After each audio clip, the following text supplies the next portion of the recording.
Hi everyone, welcome in the new episode of Peter's English podcast. In this episode, I want to talk about the truth about Nazism. I want to talk with you about the danger of Nazi ideology. We can start right now. The situation in Germany after the end of World War One was very extreme, very difficult, and very hard. Germany had to pay reparations for the World War One, and there were a lot of people that were very angry with the results of World War One. The life in Germany was very hard and very difficult because there were a big unemployment. There was a big hyperinflation. There were a lot of people they couldn't find any job, and it was very hard to use money. In this situation, uh, the, this situation was very good for a new political groups. They could be they could be very powerful. The most dangerous and the most strongest group was NSDAP, led by Adolf Hitler. It was a Nazi. It was a political party with Nazi ideology that was about extreme nationalism, anti-Semitism, and pure and Aryan racial superiority.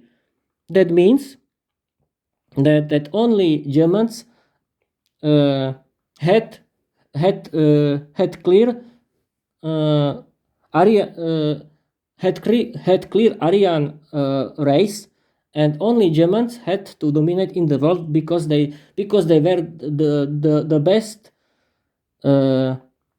Aryan race in the world.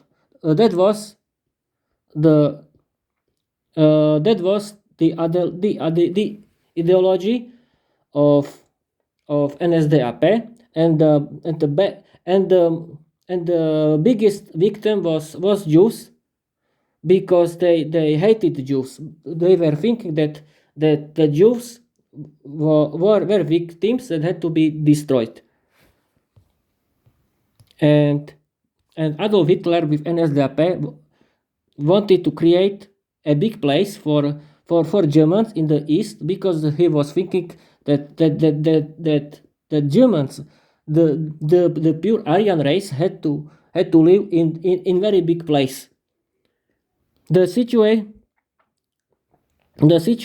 was perfect after the general election in 1933, because NSDAP, led by Adolf Hitler, this this the this political group with Nazi ideology, could had the all power in the country, and it was true, because Adolf Hitler was chancellor, and his NSDAP was in the new German government. And after this election, Adolf Hitler with his NSDAP created a totalitarian state, that was in that NSDAP, in the Nazi regime, controlled everything and everyone. It was very bad.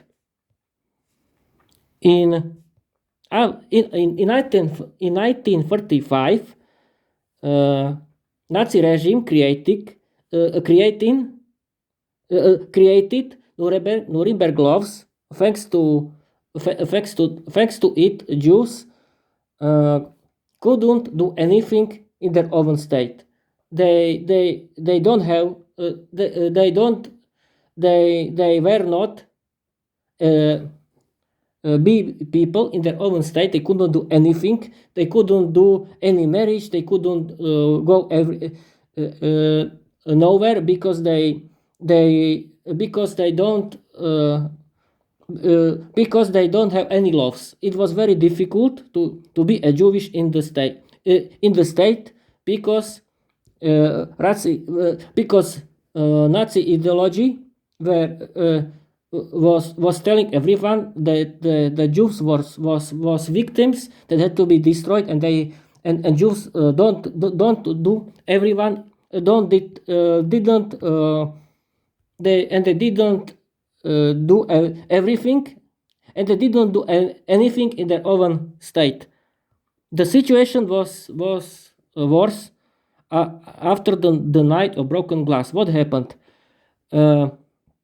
A Polish Jewish killed German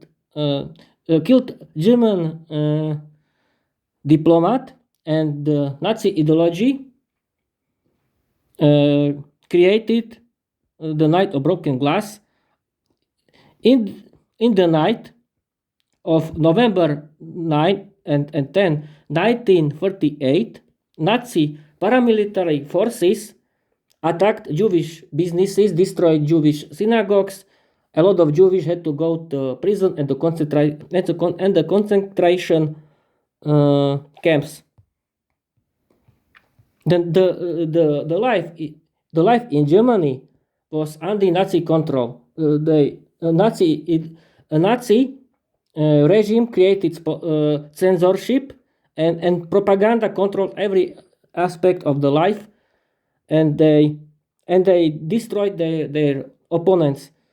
German men had their own organization. In that men were learning how to be a good soldier, and women were learning how to be a good mother of the people. Now we can continue how Nazi regime used propaganda. The best man for the propaganda was Joseph Goebbels, that was a minister of propaganda, and Nazi controlled the media, arts, and information in Nazi Germany. They controlled everything and everyone, and Nazi regime used propaganda for controlling everyone and everything in the state. And we can and the history, thanks to history, we can learn that we have to teach our children and everything that the totalitarian regimes are very dangerous, and Nazi ideology is very bad, very evil, and Nazi Germany killed 6 million Jews in the concentration camps. And this will be my next episode. I want to tell you bye bye.